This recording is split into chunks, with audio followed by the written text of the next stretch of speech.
పరిశుద్ధులు ప్రియులైన దేవుని పిల్లలందరికీ యేసుక్రీస్తు నామములో శుభవందనాలు తెలియజేసుకుంటా ఉన్నాను.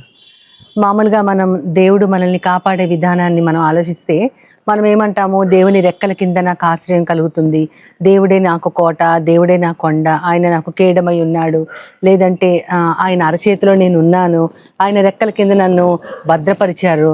ఈ విధంగా రకరకాల ఆయన కాపుదలని మాట్లాడుకుంటూ ఉంటాం. అంటే ఆయన కంటిపాపలాగా నన్ను కాపాడుతూ ఉన్నారు. ఈ విధంగా చాలా రకాలైనటువంటివి మనము బైబిల్లో ఉన్నవి మనము మన ప్రార్థనలో చేసుకుంటూ ఉంటాము. ఈ విధమైన కాపుదల ఉంది నాకు అని. కానీ మనం అందరం మర్చిపోయింది ఒకటి ఉంటుంది. దేవుని కాపుదల గురించి యోబు గ్రంథంలో యోబు గారి గురించి దేవుని ఎదుట అపవాది నీవు అతనికి, అతని ఇంటి వారికి, అతనికి కలిగి ఉన్న సమస్తానికి కంచె వేసి ఉన్నావు అని అంటాడు. అంటే కంచె అంటే అది మామూలుగా మనం వ్యవసాయ భాషలో పొలానికి చుట్టూ, ఆ పొలంలోకి ఏం ప్రవేశించకుండా, బయటవేమి లోపలికి రాకుండా ఉండగలిగేలా ఒక కంచె. అలాగ నువ్వు కంచె వేసావంటే ఎవరు కూడా అతనిని ముట్టుకోలేనట్లుగా నువ్వు కాపాడుతున్నావు అని చెప్తా ఉంటాడు అపవాది. ఆ విధంగా యోబు గారి గురించి చెప్తారంటే ఆ కంచె గురించి దేవుని కాపుదల అని మనం అనుకోవచ్చు. అయితే దేవుడు కంచె వేస్తే అది ఎవ్వరు కూడా దానిని తీసివేయలేనట్లుగా ఆయన వేస్తారు. అదే అక్కడ అపవాది చెప్తా ఉంటాడు యోబు గారి గురించి. అంటే నువ్వు అతనికి, అతని ఇంటి వారికి, అతనికి కలిగి ఉన్న సమస్తానికి కూడా కంచె వేసావని అంటారు. అంటే కేవలం అతని ఇంటికే కాదు, అతనికి ఎన్నో పొలాలు ఉన్నాయి, ఇంకా ఎన్నో ఎడ్లు, మేకలు, ఒంటెలు అవన్నీ ఉన్నాయి, అన్నిటికీ కూడా దేవుని కంచింది కాబట్టి అతను దినదినము అభివృద్ధి చెందుతా ఉన్నాడని అక్కడ చెప్తా ఉంటారు. కానీ దేవుడు గనక మనకి వ్యతిరేకముగా ఉండి ఆయన ఉగ్రత మన మీద చూపిస్తే గనక ఆ కంచె ఎలాగా తీసివేయబడుతుంది అనేది మనకి హోషియా గ్రంథంలో చెప్పబడుతుంది. అక్కడ 4వ అధ్యాయము 2వ అధ్యాయం 6వ వచనంలో చాలా స్పష్టంగా ఉంటుంది. నీవు దాని మార్గమునకు ముళ్ళ కంచె వేసి ఉన్నావు, దాని మార్గము కనపడకుండా అడ్డుగోడ కట్టావు అని ఉంటుంది.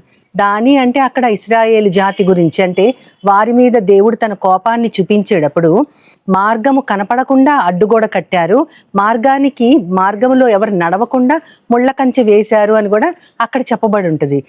అంటే దేవుడు మనకి వ్యతిరేకమైతే మన మార్గము మనకి కనపడదు, మార్గములో ఒక్క అడుగు వేయటానికి కూడా మనకు అవకాశం లేకుండా ఆయన ముళ్ళ కంచె అడ్డుగా వేస్తాడు.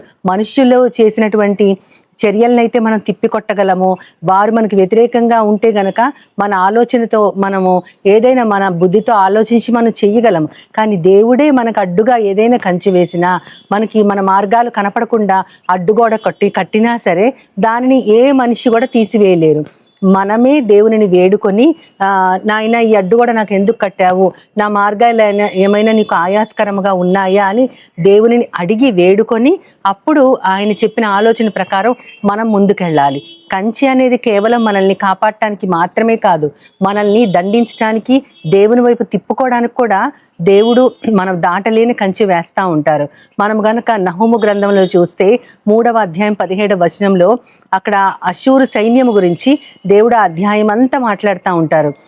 అంటే అష్షూరు రాజు గురించి, ఆయన సైన్యము గురించి, ఆయన చేసే పనుల గురించి దేవుడు అతని గురించి మాట్లాడుతూ ఏ విధముగా అతని దేశంలో వ్యవసాయం పనిచేయదో, ఏ విధముగా భయంకరమైన క్షామం రానుందో, ఏ విధముగా అక్కడ పంటలన్నీ గొంగళ పురుగులు తినివేస్తాయో, ఇవన్నీ దేవుడు మాట్లాడుతూ అక్కడ 17వ వచనంలో ఆయన అంటారు కదా, ఎంతో స్పష్టంగా అంటారు, నీ శూరులు, విస్తారంగా ఉన్న నీ శూరులు మిడతల దండులాగా ఉన్నారు అని అంటారు.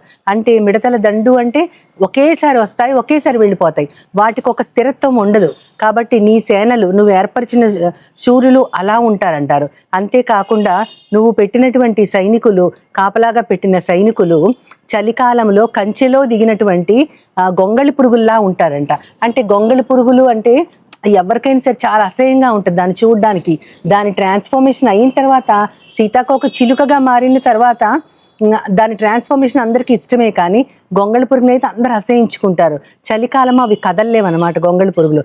అందుకని చలికాలంలో కంచెలోకి వచ్చి దాక్కున్న గొంగళి పురుగులాగా నీ సైన్యం ఉంటారు, నువ్వు ఏర్పరచుకున్న సైన్యం కదలకుండా ఉంటారు అని అర్థం అనమాట.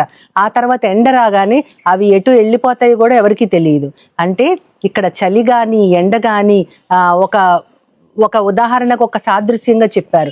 చలి అంటే నీ దగ్గర ఎంతో మంది సైనికులు ఉన్నారు, కానీ వాళ్ళు నీ మీద ఆధారపడతారు, కానీ నీకేమాత్రం పనిచేయరు. అంటే గొంగళ పురుగులు కదలకుండా ఎలా ఉన్నాయో వాళ్ళందరూ నీ మీద ఆధారపడి అలా ఉన్నారు, అంటే స్తబ్దుగా ఉన్నారు, కానీ నీకేమాత్రం పని చేయరు అని. అంతేకాకుండా ఇక్కడ అవి ఎండరాగా ఎగిరిపోతాయంటే ఒక ప్రమాదం కానీ ఏదైనా హఠాత్తుగా ఏదైనా పెనుముప్పు ముంచుకొచ్చినప్పుడు వాళ్ళెవ్వరు నీ దగ్గర ఉండరు, నీకు సపోర్ట్ చేయడానికి ఉండరు, వాళ్ళందరూ ఉంటారు. అంటే అక్కడ ఎవ్వరు కూడా అతనికి సపోర్ట్ గా ఉండి అతనిని కాపాడేవారుగా ఎవ్వరు ఉండరు. ఒక రాజుకి సైన్యము, శూరులు ఇవన్నీ చాలా ముఖ్యము.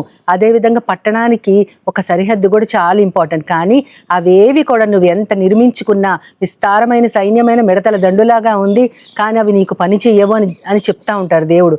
అంటే ఆ కంచె ఎలాగా నిర్వీర్యం చేయబడుతుందో దానిలో దాక్కున్నటువంటి ఆ గొంగళ పురుగుల్లాగా ఆ సైనికులు కూడా అలా స్తబ్దుగా ఉంటారు.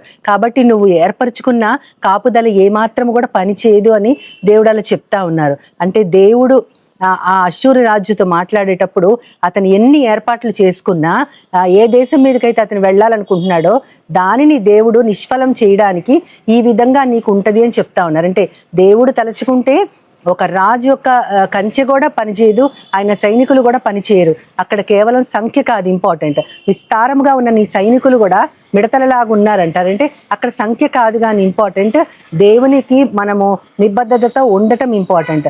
అదే విధంగా అక్కడ మనం ఏర్పరచుకున్నది ఏదైనా సరే అది కాదు, కానీ దేవుని పట్ల విశ్వాసము, ఆయన శక్తి పట్ల మనకు ఎనలేని నమ్మకము చాలా ఇంపార్టెంట్. ఇవేవి లేనప్పుడు మనుషుల ప్రయత్నాలన్నీ కూడా వృధా. కానీ దేవుని పట్ల విశ్వాసముతో ఆయన మార్గాలని అనుసరించే వారు ఎలా ఉంటారో అన్నది కేవలం యోబు గ్రంథం 1వ అధ్యాయం 10వ వచనంలో మాత్రమే చూడగలం. నిజంగా దేవునికి మనము, మన ఆలోచనలు, మన ప్రవర్తన అంతా కూడా ఆయనకి ఇష్టమైతే ఆయన మనకి, మన ఇంటి వారికి, మనకు కలిగి ఉన్న సమస్తానికి కంచె వేస్తారు. ఆయన కంచె తీయదలుచుకుంటే ఎవ్వరు కూడా దానిని వేయలేరు. కాబట్టి ఆయన కంచె మన ఇంటి చుట్టూ కానీ మన చుట్టూ కానీ, అంటే కంచె అంటే ఇక్కడ లిటరల్గా ఏదో ఒక మనకి బయటవి రాకుండా ఏర్పరిచేటటువంటి ఒక అడ్డు గోడ లాంటిదే అని కాకుండా ఇక్కడ అపవాదిని మనం ఆలోచిస్తే మన జీవితాల్లోకి, మన తలంపుల్లోకి, మన ఆలోచనలు, మన ప్రవర్తనలోకి అపవాది క్రియలు కానీ అతను చూపించే తంత్రాలు కానీ మనలోకి ప్రవేశించకుండా ఒక అడ్డుగోడలాగా దేవుడే మనకు అడ్డుగోడలాగా అది వేస్తారన్నమాట. ఆయన కాపుదల ఒక కంచె లాంటిది. కాబట్టి అటువంటి కాపుదలని మనం ఎవ్వరము కోల్పోకుండా ఆయనకి ఇష్టమయ్యే రీతిలో మనం జీవించగలిగేటట్లు చిన్న ప్రార్థన చేస్తూ ఆయన సహాయాన్ని కోరుకుందాం. ప్రేమ నమ్మకం గల నా ప్రియ పరలోకపు తండ్రి, నాయన మా మార్గాలు, మా ఆలోచనలు నీకు ఇష్టం లేనప్పుడు నువ్వు వేసే కంచె ప్రవ్వ మాకు అడ్డుగోడగా ఉంటుంది, మా మార్గాలలో అది ఒక ముళ్ళ కంచెలాగా ఉంటుందని చెప్పారు ప్రవ్వ. అంతేకాకుండా నీకు ఇష్టం లేని ఒక రాజైనా సరే అతని ప్రవర్తన, అతని విధానం ఇష్టం లేకపోతే ప్రవ్వ అతను ఎంత సైన్యాన్ని, శూరుల్ని పెట్టుకున్నా అది కూడా వ్యర్థమే అని చెప్తా ఉన్నారు. అంతేకాకుండా ప్రవ్వ నిజముగా నీ పట్ల ఒక నమ్మకత్వాన్ని, ప్రవ్వ ఒక విశ్వాసాన్ని కలిగి ఉన్నవారు ఎలా ఉంటారో కూడా అపవాదితోనే మాట్లాడించారు ప్రవ్వ. నాయన యోబు గారి జీవితంలో నీకు ఎలాగా ఏ విధమైనటువంటి విశ్వాసం అతనిలోంచి నచ్చిందో అదే విధమైన విశ్వాసము అంతకంటే ఎక్కువగా ప్రభ నీ కృప ఇప్పుడు మాకి ఆ రోజుల కంటే కూడా ఎక్కువగా నీ కృప మా మీద ఉంది ప్రభ, నీ దయ కూడా మా మీద ఉంది ప్రభ.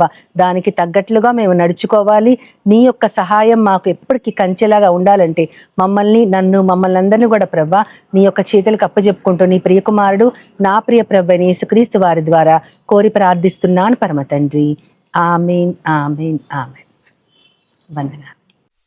As Jesus now, He's always near.